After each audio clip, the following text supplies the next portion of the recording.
여러분 안녕하십니까? 빅제입니다. 이번 시간은 술레이만 1세 이야기 세 번째 그 마지막 편입니다. 구독과 좋아요 부탁드리면서 바로 시작하겠습니다. 1530년 술레이만의 총애를 받던 두 명의 인물이 있었습니다. 한 명은 술레이만 2편에서 소개한 대제상 이브라임이었고 다른 한 명은 황후 휘렘으로 유럽에서는 보통 록셀란이란 이름으로 유명했습니다. 휘렘은 오스만 제국 역사상 가장 전설적인 여성으로 1506년 우크라이나에서 가난한 사제의 딸로 태어났습니다. 10대 초반의 나이에 타타린에게 납치되어 크림 한국의 궁전에서 지내다가 오스만 제국의 술탄에게 노예로 팔려 이스탄불의 궁에 입성했습니다. 휘렘이 언제 어떻게 입궁했는지 정확한 기록은 없습니다. 일반적으로는 납치되어 노예시장에 팔렸고 교육을 받은 후 궁전에 들어갔다고 알려져 있습니다. 또 다른 설은 이브라임 대제상이 노예시장에서 사서 술탄에게 선물로 바쳤다고도 합니다. 그녀는 유쾌한 여자라는 뜻의 휘렘이라고 불렸는데 미모와 영리함이란 자신의 매력을 이용하여 술탄의 애정을 혼자만 지속적으로 독차지할 줄 아는 여자였습니다. 또한 노래도 잘 불러 술레이만을 기쁘게 했다고 합니다. 1521년 술레이만과의 사이에서 첫 아들 메흐메드를 얻었고 이어서 3명의 아들과 1명의 딸을 낳았습니다. 1534년 술레이만은 노예 신분에서 해방된 휘렘과 정식으로 결혼을 했습니다. 이는 술탄이 노예와 정식으로 결혼한 사례가 이전에는 전무했다는 의미에서 매우 이례적인 것이었습니다. 또한 휘렘이 술레이만의 왕자를 여러 명 낳은 것, 그 중에서 장남이 태수로 임명되었을 때 그녀가 계속해서 이스탄불에 머물렀던 것도 이례적이었습니다. 여러분도 이제는 아시다시피 오스만 왕가의 관습에 따르면 한 명의 여성은 한 명의 왕자밖에 낳지 못했으며 아들이 지방 태수로 부임할 때 그의 어머니 역시 지방으로 함께 가야 했는데 휘렘이 이 관행을 한 번에 깨트린 것이었습니다. 오스만 제국은 관습을 매우 중시했는데 특히 오랜 관습을 따른다는 것은 그것이 옳은 행동이라는 뜻이었습니다. 그래서 휘렘에게 일어난 수많은 이례적인 사건들을 오스만 제국 국민들은 불쾌하게 여겼다고 합니다. 그래서인지 술레이만과 휘렘의 성대한 결혼식에 대한 내용은 유럽의 사료에만 기록되어 있고 오스만의 사료에는 언급이 전혀 없습니다. 휘렘은 술레이만의 치세 후반에 오랫동안 대제상을 역임한 르스템 파샤와 손을 잡고 당파를 형성함으로써 국정에 큰 영향을 미쳤습니다. 신성 로마 제국의 황제 카를로세는 1535년 티니스를 점령하고 이탈리아인 안드레아 도레아를 해군 제독으로 삼아 오스만 제국의 해안을 약탈하였습니다. 그러자 술레이만은 1533년 그 유명한 해적 하이레틴 바르바로사를 해군 총사령관으로 임명하고 지중해 제해권 확보에 나섰습니다. 바르바로사는 원래 서부 지중해를 누비던 해적이었습니다. 그는 오스만 해군에 소속된 후 중서부 지중해에서 큰 전과를 올렸으나 1529년 알제리를 점령한 뒤에는 그 지역 사령관이 되었습니다. 오스만 제국은 알제리를 지중해 함대의 병창기지로 삼고 지상군도 주둔시켜 카를로세의 공격에 대비했습니다. 1538년 바르바로사가 이끄는 오스만 제국 함대와 안드레아 도레아가 이끄는 유럽 연합 함대가 이오니아해의 프레베자에서 격돌했습니다. 결과는 오스만 제국 함대의 승리였습니다. 프레베자 해전의 승리로 오스만 제국은 지중해의 제해권을 차지하게 되었습니다.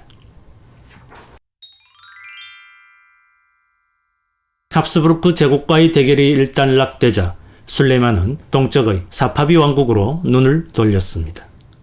당시 사파비 왕조는 이스마일 1세의 아들 타흐마스프 1세가 즉위해 있었습니다. 그러나 즉위할 당시 나이가 겨우 10살밖에 되지 않았던 탓에 나란히 혼란스러운 상황이었습니다. 술레이만은 이러한 상황을 이용하여 1534년 사파비 왕국 정벌에 나섰습니다. 사파비군은 정면 대결로는 강력한 포병을 보유한 오스만군을 이길 수 없다는 사실을 알고는 직접적인 대결을 철저히 피하며 오스만군의 보급을 차단하려는 전략으로 나섰습니다. 오스만군은 한때 타브리즈를 점령했지만 사파비군에 심각한 타격을 입히지는 못했습니다. 그러나 이 원정으로 오스만 제국은 아나톨리아 동부의 지배력을 강화할 수 있었고 바그다드를 확보하는 데도 성공했습니다. 술레이만은 이후에도 사파비 왕국 정벌을 시도하지만 역시나 사파비군이 정면 대결을 철저히 피한 탓에 큰 성과가 없었습니다.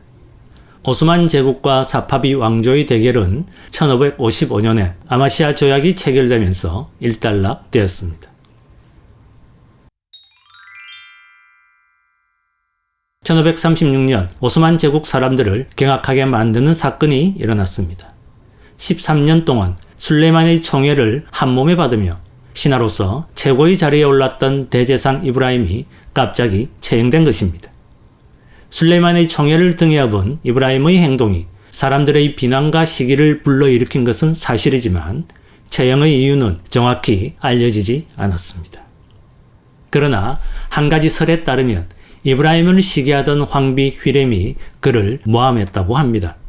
이유는 이브라임이 술레만의 첫째 부인인 마이데브란의 아들 무스타파를 지지했으므로 휘렘으로서는 자신의 아들을 즉위시키는 데에 무스타파가 위협이 된다고 여겼기 때문이었습니다. 생전에 총애받는 자라고 불렸던 이브라임은 처형 후에는 살해된 자라고 불리게 되었습니다. 그의 유해는 이름 없는 무덤에 묻혔습니다. 화려한 원정과 정복으로 채워졌던 술레만 시대의 절반인 이브라임의 시대가 이렇게 저물었습니다. 휘렘의 시대에 술레이만은 별다른 원정을 실시하지 않고 내정에 힘을 기울였습니다. 그리고 나이가 들고 그의 길었던 치세도 후반으로 접어들자 후계자 문제가 불거지기 시작했습니다. 술레이만에겐 5명의 왕자가 있었습니다.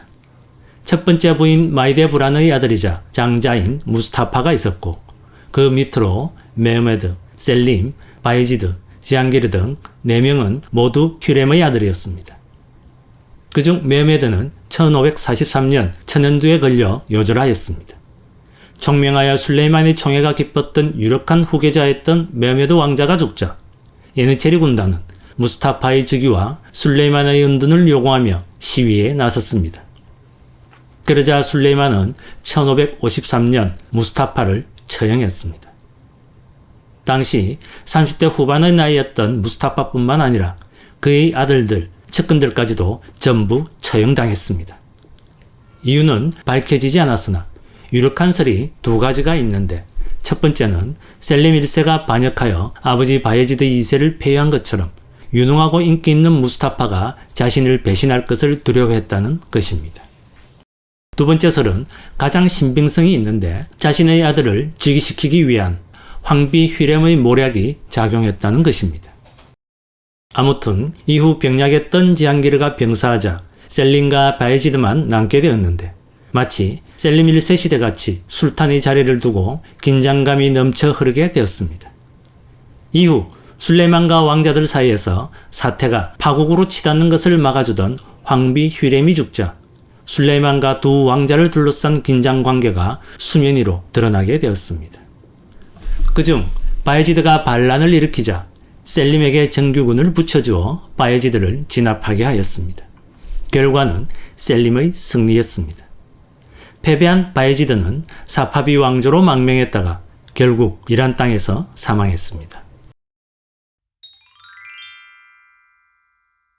술레이만의 숙적이었던 오스트리아 대공 페르디난트는 1556년 그 형인 카를 5세가 죽자 신성로마 제국의 황제로 즉위했으나 1564년 사망하게 됩니다.